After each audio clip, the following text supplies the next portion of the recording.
हाय जी business की इस खास पेशकश में आप सबका स्वागत है। नमस्कार, मैं हूं अनिल सिंघवी। पश्चिम एशिया का संकट और एफआईएस की बिकवाली रुकने का नाम नहीं ले रही है। कच्चे तेल की उठाफटक और तेजी भी बाजार को थोड़ा वॉलेटाइल करने का काम कर रही है। रुपया वैसे तो लगातार कमज़ोर होता दिखा है, अब रिकवरी के संकेत भी दे रहा है। इन सब के बीच में सबसे बड़ा सवाल ये कि भारतीय बाजारों की सेहत कब और कैसे सुधरेगी। मौजूदा माहौल में जो पुराने निवेश किए हैं उनका क्या करें, नया निवेश किस तरह से किया जाए, किस तरह के फंड्स में पैसा लगाया जाए और आगे बाजार की दिशा दशा किस तरह की रहेगी। ये सारे हैं वो मुद्दे जिन पर आप एक बहुत ही बेहतरीन और मजबूत एक्सपर्ट्स की राय जानना चाहते हैं, जिन्हें इन सब बातों का गहरा अनुभव भी हो और पहली नहीं कई बार इस तरह के उतार चढ़ाव और इस तरह के माहौल में उन्होंने अपने इन्वेस्टमेंट को देखा और संभाला हो। आइए इन्हीं सब पर बातचीत करते हैं। हमारे साथ एक्सक्लूसिव बातचीत के लिए कार्यक्रम में शामिल हो रहे हैं एबेकस एसेट मैनेजर एलएलपी के फाउंडर सुनील सिंघानिया साहब। सुनील सर, गुड मॉर्निंग, बहुत बहुत स्वागत है आपका। धन्यवाद हमें समय देने के लिए। बाजार के मूल माहौल से शुरुआत करना चाहता हूँ। जब युद्ध की शुरुआत हुई थी तब ऐसा लग रहा था कि चलिए हो जाएगा, 2 4 5 7 10 15 दिन में निपट जाएगा। अमेरिका और ईरान कहाँ लंबा चलने वाले हैं, अमेरिका कहाँ इतना बड़ा, लेकिन ये खत्म ही होने का नाम नहीं ले रहा है। हर रोज़ लगता है कि आज होगा कल होगा, लेकिन चले जा रहा है चले जा रहा है। अब लोगों को मेंटली ज़्यादा थका रहा है। कैसे समझे इन्वेस्टर्स इस पूरे माहौल को?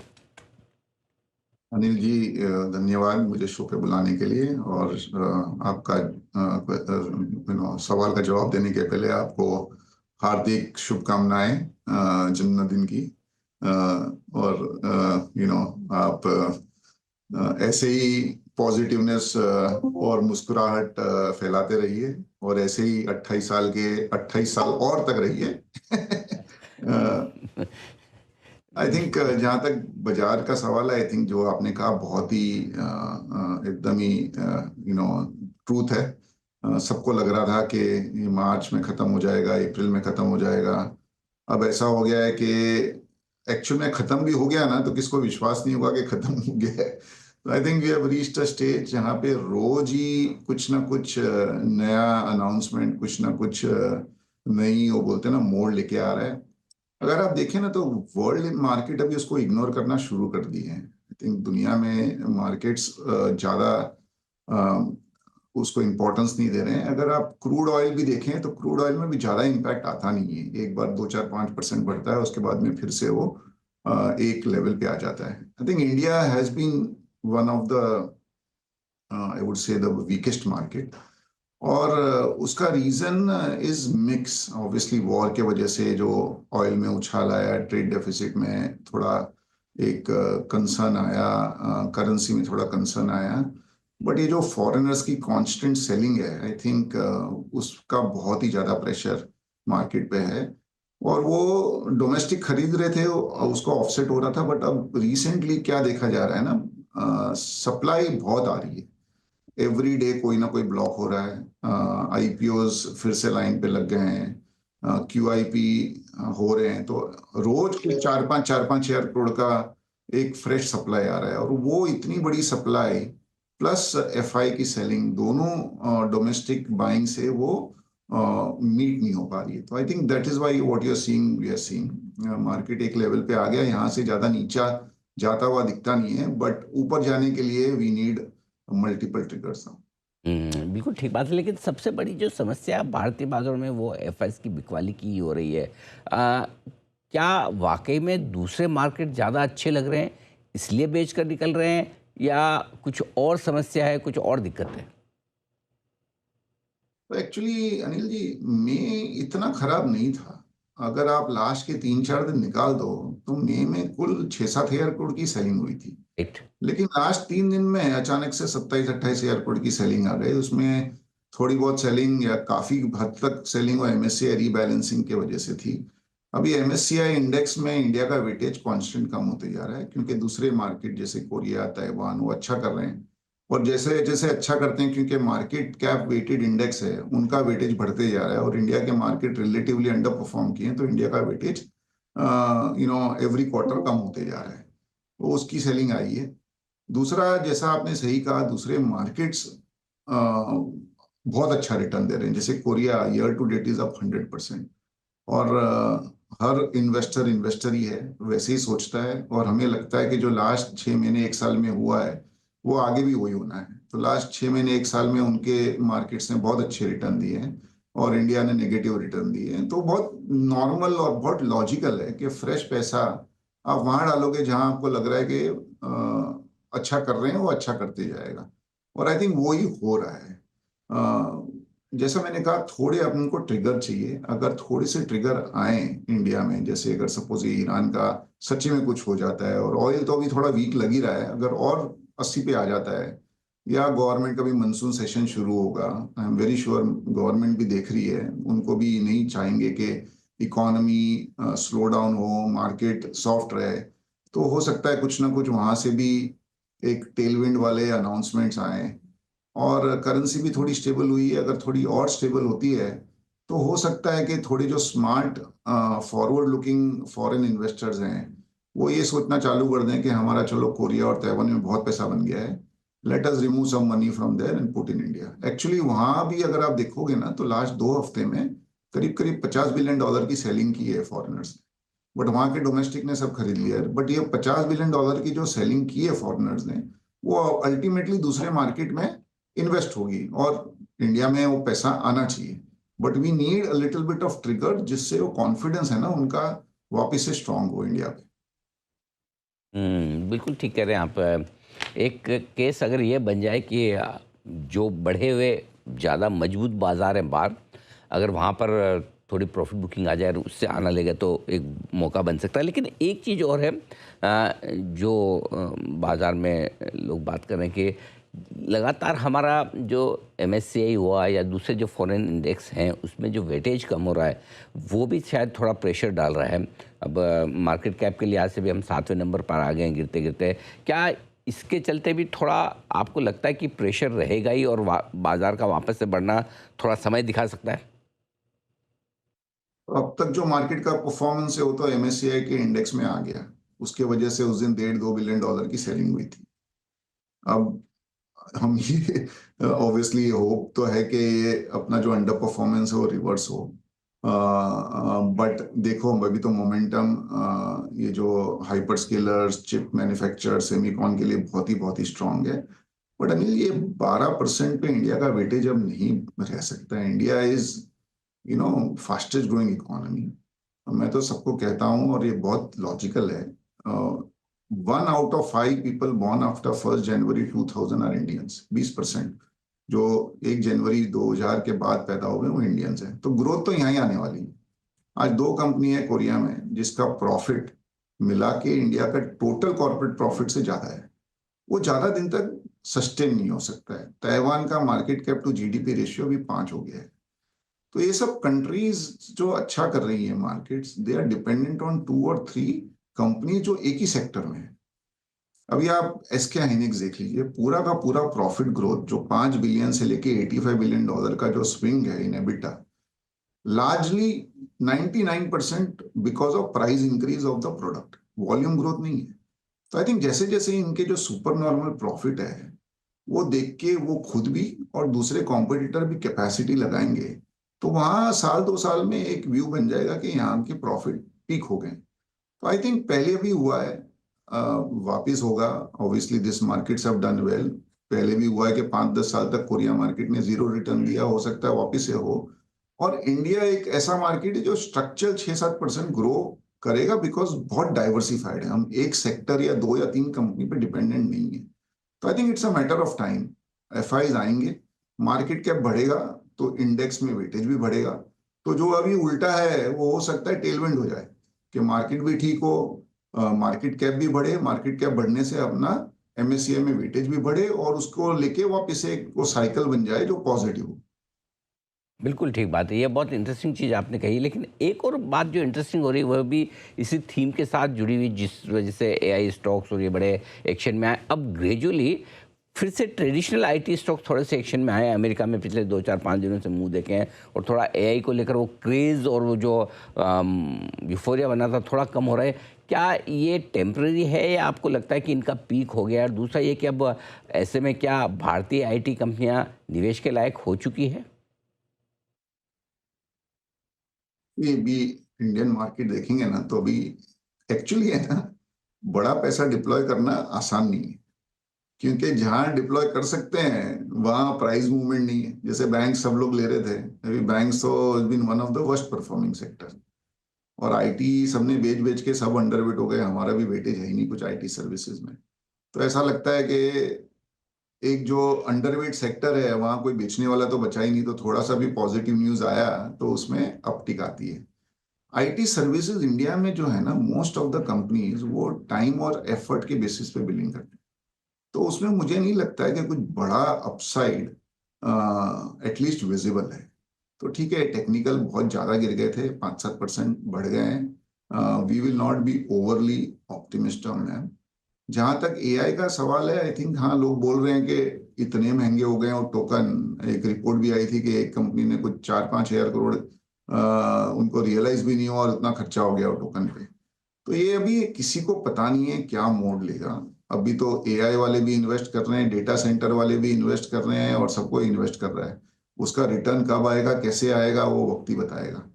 तो we are not overly positive on IT services. अभी भी हम जब बात करते हैं, ना कोई हायरिंग हो रही है वहाँ, ना कोई गाइडेंस इम्प्रूवमेंट है, ना कोई ऐसा कोई माहौल बन रहा है कि डिमांड बहुत जोर से वापस आ रही है।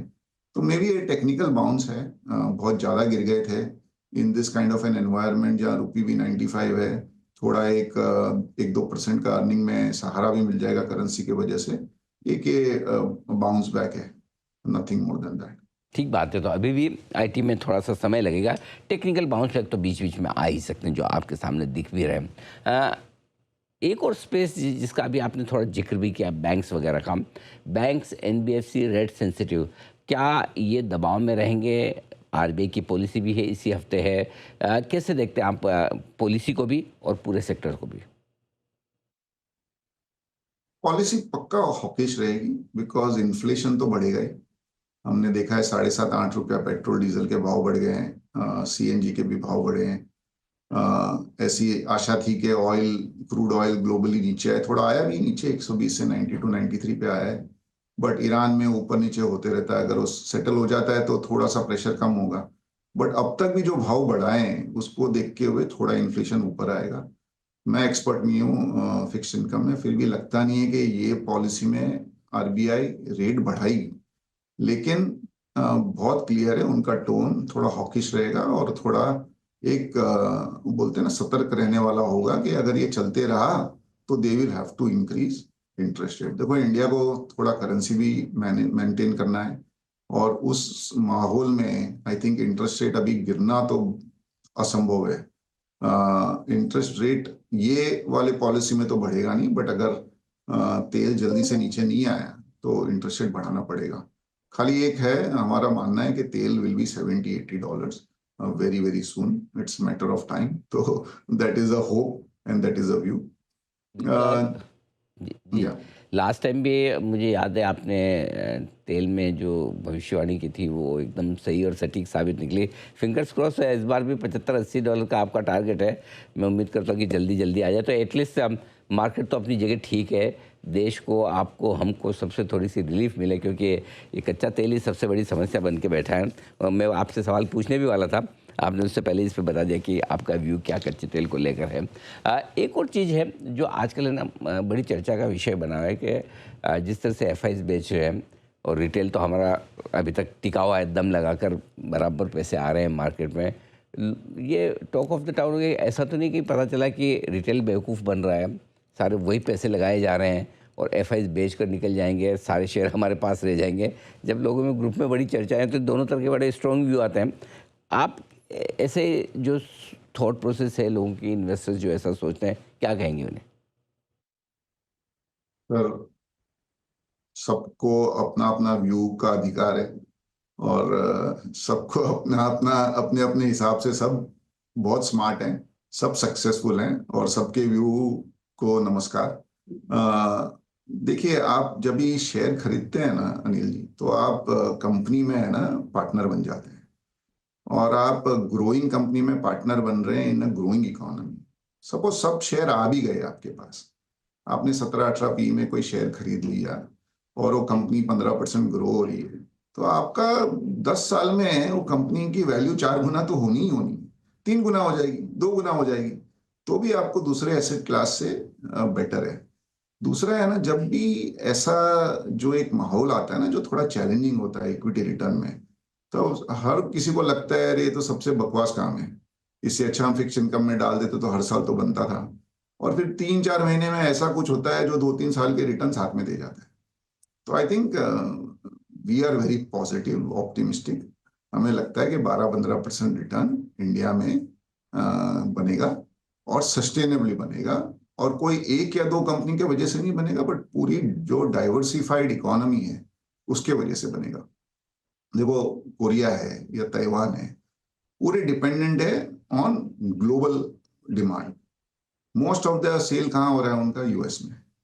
इंडिया तो 83-84% डोमेस्टिक है। We are dependent on ourselves. तो आई थिंक बहुत ही सस्टेनेबल इकोनॉमी है, बट जिसका जो व्यू है वो अपने अपने व्यू के हिसाब से करेगा काम। हमारा व्यू तो पॉजिटिव है और हम पॉजिटिव ही है अभी भी। बात है, व्यू पॉजिटिव है और पॉजिटिव रहेगा भी। अच्छा, अब एक चीज़ और जो इनसे हटकर है, वो है कि मिड कैप शेयर ये पहले ही लाइफ हाई बना चुके हैं, कम से कम 3-4-5 बार बना चुके हैं, जबकि स्मॉल कैप अभी भी काफ़ी दूर है। इवन निफ्टी, बैंक निफ्टी अपने लाइफ हाई से 10-10% दूर है। ऐसा क्या फ़र्क नज़र आता है कि जिस वजह से मिड कैप ज़्यादा तेज़ है, और ऐसे में क्या अब भी पैसा लगाना और बनाना मिड कैप में ज़्यादा बेहतर है? नहीं, आई थिंक बहुत ही अच्छा ऑब्जर्वेशन है और एक्चुअली फैक्ट है। Mid cap index lifetime high पे है। तो अनिल जी, ये mid cap index is comprising of 150 companies. एक तो है ना, वो कंपनियों का जो प्रॉफिट ग्रोथ है that is been higher than Nifty and small cap. तो ये क्वार्टर जो गए रिजल्ट मार्च में, करीब करीब निफ्टी की तो प्रॉफिट ग्रोथ खाली 5-6% थी, बट मिड कैप इंडेक्स की प्रॉफिट ग्रोथ 25 से 30% थी, और स्मॉल कैप इंडेक्स की करीब 15 से 20% थी। तो एक तो प्रॉफिट ग्रोथ बहुत ही स्ट्रांग है वो सेगमेंट में, और जहां प्रॉफिट ग्रोथ आता है वहां मार्केट गिव्स ऑब्वियसली क्रेडिट, और वो स्टॉक्स अच्छा भी करते हैं।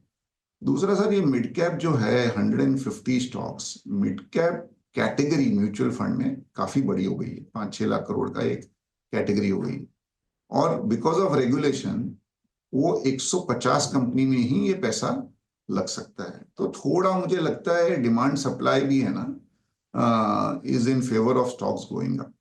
और इनमें काफी कंपनियां ऐसी है जिनको कैपिटल चाहिए ही नहीं, तो वो सेकेंडरी मार्केट से ही खरीदना पड़ता है। तो I think it's a combination of higher profit growth, but also a combination of too much money chasing very few stocks.